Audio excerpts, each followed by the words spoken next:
కాబట్టి ఇక్కడ ఖర్చు చేయకుండానే సరే ఇప్పుడు సురేష్ గారు మావిగన్ వస్తే మీరు ఖర్చులని తగ్గుతాయి అభివృద్ధి ఎలా ఉంటుందనేది వివరిస్తున్నారు కదా. ఈ మావిగన్ అనే ప్రతిపాదన ఎప్పుడు వచ్చింది? వైసీపీ ఎప్పుడు తీసుకొచ్చింది?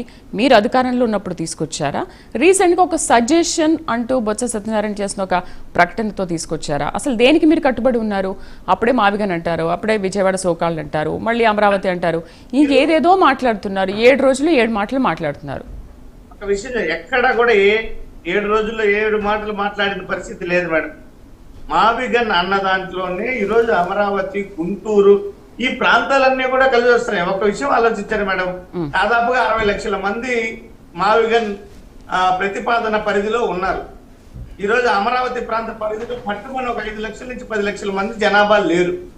మీరు మౌలిక సదుపాయాల్లో చూసుకున్నా కూడా, అందుబాటులో ఉన్నటువంటి వనరులను చూసుకున్నా కూడా ఈరోజు మావిగన్ ప్రాంత పరిధిలో ప్రభుత్వానికి భారం అయ్యే పరిస్థితి లేదు. అంటే ప్రభుత్వానికి భారం అవ్వదు అంటే ప్రజలకి భారం కాదు. రాష్ట్ర ఆర్థిక పరిస్థితిని దృష్టిలో పెట్టుకొని ఈరోజు ప్రభుత్వం ఏం చేస్తుంది? ఆరోగ్యశ్రీ అమలు చేయండి అంటే డబ్బులు లేవు అంటున్నారు. ప్రభుత్వం మెడికల్ కాలేజీలు కట్టండి అంటే డబ్బులు లేవు అంటున్నారు.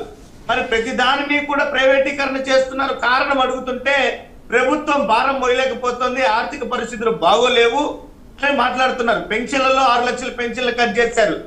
రైతు భరోసా పథకంలో 7 లక్షల మందికి కోత విధించారు. కాబట్టి ప్రతి సంక్షేమ పథకానికి డబ్బులు చంద్రబాబు నాయుడు గారు ఏ వేదికకి ఏం చెప్తున్నారు మేడం? ఈరోజు రాష్ట్ర పరిస్థితి బాగోలేదు, హామీలు అయితే ఇచ్చాను, సూపర్ 6 హామీలు ఇచ్చాను, కానీ వాటిని అమలు చేయాలంటే క్రింది స్థాయిలో ఆర్థిక పరిస్థితి బాగోలేదు, ఖజానా ఖాళీగా కనిపిస్తుంది అంటున్నారు.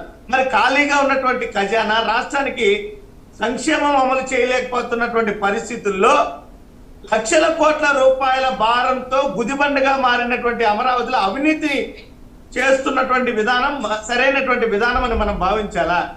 అంటే ప్రజలకి సంక్షేమ పథకాలు ఇవ్వాలంటే డబ్బు లేదన్నటువంటి చంద్రబాబు నాయుడు గారు, ప్రజల కోసం ప్రభుత్వ మెడికల్ కాలేజీలు కట్టాలన్నటువంటి చంద్రబాబు నాయుడు గారు, అదే విధంగా పోర్టులని, ఫిషింగ్ హార్బర్లు పూర్తి చేయాలన్నటువంటి చంద్రబాబు నాయుడు గారు, పెళ్లికొండ ప్రాజెక్టు, పోలవరం ప్రాజెక్టు లాంటి ప్రాజెక్టుల్ని పూర్తి చేయాలన్నటువంటి చంద్రబాబు నాయుడు గారు లక్షల కోట్లు మాత్రం అమరావతి పైన అప్పుల మీద అప్పులు తెచ్చి ఆ అవినీతికి, దోపిడీకి ఆస్కారం ఎందుకు కల్పిస్తున్నారు?